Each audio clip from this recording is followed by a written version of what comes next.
गाँव है उसमें डबल मर्डर का खुलासा किया पुलिस ने, किस तरह से ये कहानी रची गई थी और क्या पूरा देखिए, आज से एक हफ्ते पहले 26 जनवरी की रात को, 26 और 27 जनवरी की रात को ग्राम खोलापुर, थाना बरनाहाल में एक बुजुर्ग दंपति जो अलग अलग कमरे में सोई हुई थी, किसी अज्ञात व्यक्ति के द्वारा उसको गोली मार दिया गया था और हत्या कर दी गई थी। सूचना पर पुलिस मौके पर पहुंची, एफएसएल की टीम पहुंची, डॉग स्क्वाड पहुंचे, अधिकारी गए, यहाँ तक कि डीआई सर भी मौके पे आए थे और घटना के अनावरण के लिए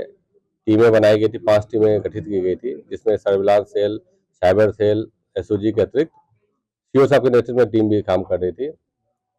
और सबसे पहले हम लोग को पता चला कि ये जो वहाँ के लोकल इंटेलिजेंस थे, उन्होंने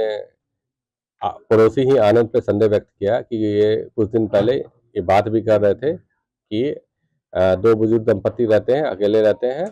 और ये एक मतलब बहुत आसान मतलब टारगेट हो सकता है। यहाँ मैं ये भी बताना चाहूँगा, जो हमें सूचना मिली है कि आनंद और मृतक का थोड़ा सा किसी मामले में विवाद भी रहता था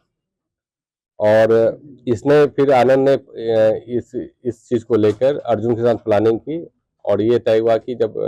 इनके यहाँ कुछ दिन बाद शादी भी है, तो ये इन लोगों को लगा कि इनके पास काफ़ी सोने चांदी होंगे, तो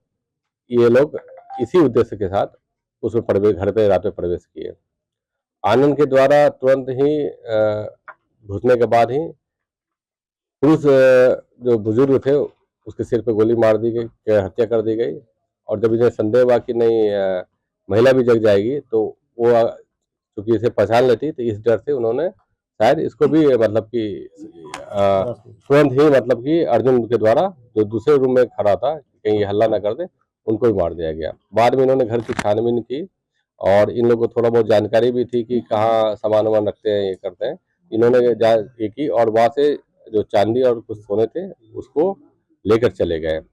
और इन्होंने साक्ष्य को मिटाने का भी प्रयास किया और आनंद छिपने के लिए कि कोई पहचान ना पाए, चादर ओढ़ के, मृतका का ही चादर ओढ़ के बाहर निकला था और उस चादर को वो वहीं पर गिर गया था। बाद में डॉग स्क्वाड जब मौके पर गई थी, उन्होंने उसी रूट को देखा जिस रूट में जो अभियुक्त से भागे थे। गहनता से पूछताछ की गई और लोकल इंटेलिजेंस का सहारा दिया गया और सर्विलांस सेल की जब मदद ली गई, ये पता चला कि अर्जुन और आनंद ही इस पूरे घटनाक्रम में है। इनके पास से